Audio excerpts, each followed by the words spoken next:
Hello, my name's Bev and I'm the author of the book Please Eat, A Mother's Struggle to Free Her Teenage Son from Anorexia, which describes our family's battle with the deadly eating disorder, anorexia nervosa, which my teenage son Ben developed back in 2009 when he was just 15 years old.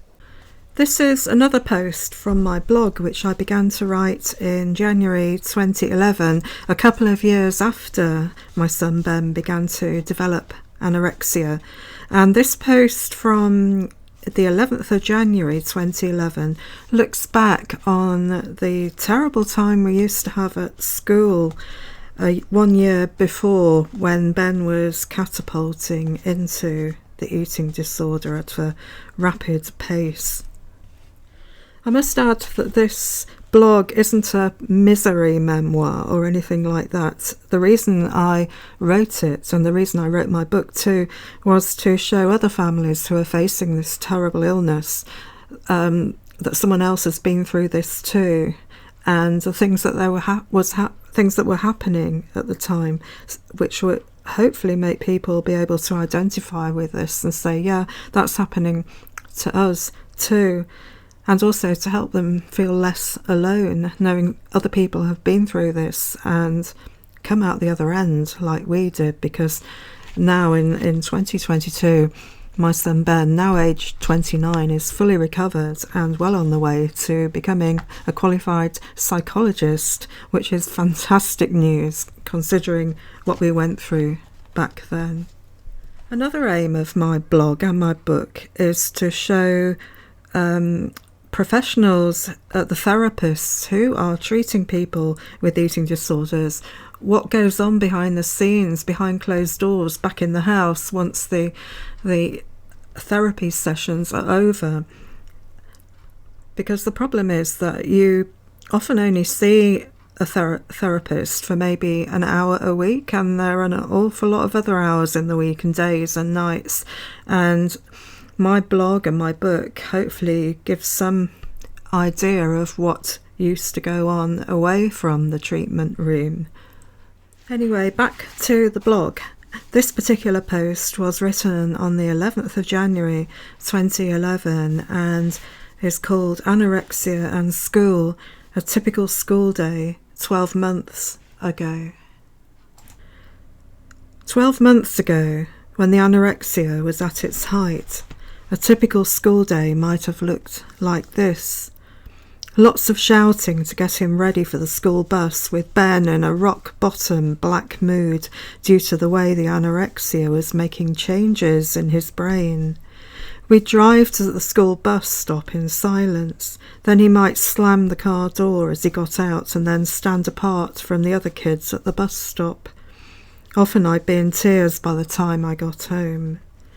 I'd be on tenterhooks all morning, wondering when the first distressing text would come in, fuelled by the anorexia.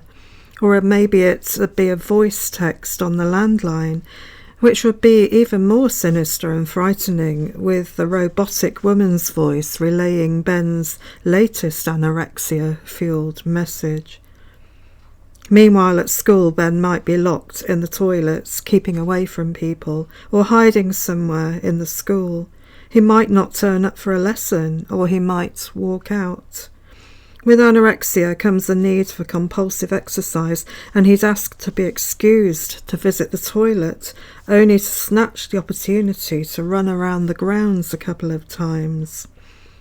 A typical school dinner with his anorexia would comprise a bit of salad and some fruit, maybe a small bowl of soup, but not always. I'd be in regular contact with a school nurse who was well aware of Ben's anorexia and hugely supportive. Often she'd have to rescue Ben from the toilets or act as an agony aunt when Ben used the school medical centre as a bolt hole. And she or Ben would call me, asking me to pick him up on days when the anorexia meant that school got too much for him. Once Ben bolted out of the school dining room, unable to cope with the pressure. A member of staff ran after him as Ben headed across the school field towards the river, thankfully catching up with him and bringing him back to the school. Another time, Ben stormed noisily out of class and had to be restrained by staff. He ended up in the deputy headmaster's office and I had to come in to school to collect him. This was totally uncharacteristic of Ben, who before the anorexia had been a well-respected, conscientious and immaculately behaved boy, a star pupil, academically and on the sporting front. On days when he managed to stay until 4 p.m, my anxiety levels would be sky high as I drove to school or to the school bus to pick him up. I never knew what kind of mood he would be in, but I'd have a pretty good idea. Separate from all the normal-looking, chatting and joking school kids would come Ben, getting thinner and paler by the day, with black rings round his eyes. His mood would be rock bottom, and he'd either remain in total silence or have frightening outbursts on the way home, a known side effect of anorexia. Tea time would be a nightmare, as the anorexia meant that Ben ate next to nothing. Dessert would always comprise dried fruit, which he would ritualistically chop up into tiny pieces, taking ages over the process. My anxiety levels would be primed for the regular disturbance at meal times. Sometimes perhaps the food wasn't piping hot, or there was a food that freaked him out on the plate. Or more often than not, the portion size was too large or too small, because the anorexia made it impossible for Ben to gauge what a normal portion size looked like. This would result in him slamming down his knife and fork and storming out of the room. Outside the room, the anorexia would make him stamp and crash around, thumping things and bashing his head against the wall while screaming in agony, like an animal in pain. Or he might break crockery. It was absolutely terrifying for me to watch this, or know how to cope. All the anorexia advice says you should remain calm and supportive, but it's virtually impossible to do that when your child is behaving like this. As things gradually improved over time, a small bit, he might come back into the dining room and resume eating, always acting as if nothing had happened, but in an ultra-stressed and silent way that made me terrified to say anything in case the anorexia behaviour kicked off again. The rest of the evening would be a mix of violent tears and hysterics. The transformation which anorexia had on my son was astonishing.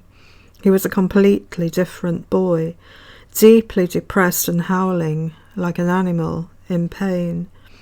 I tried to talk things through with him, sometimes reasonably successfully, and other times not, but always knowing that whatever was said or agreed would be forgotten by the next day. It wasn't that he didn't want to keep his promises and resolutions. The anorexia had made it so he couldn't. The anorexia was in total control, so I go to bed dreading what anorexia would bring me the next day. And we went from day to day, week to week, month to month like this, until March 2010, when the stress got too much for me and I started smashing crockery and breaking things. In private, I hasten to add. And I decided to take Ben out of school for the time being. That's the end of that blog post, and the next blog post is a little bit more positive, and it talks about the little challenges that Ben was trying out at the beginning of 2011, and how sometimes he would actually succeed, which was really, really encouraging. Thank you for listening. You'll find a link below to my blog, and you'll also find a link to my website where you can download free PDFs of my blog, and also a link to Amazon where you can buy a copy of my book.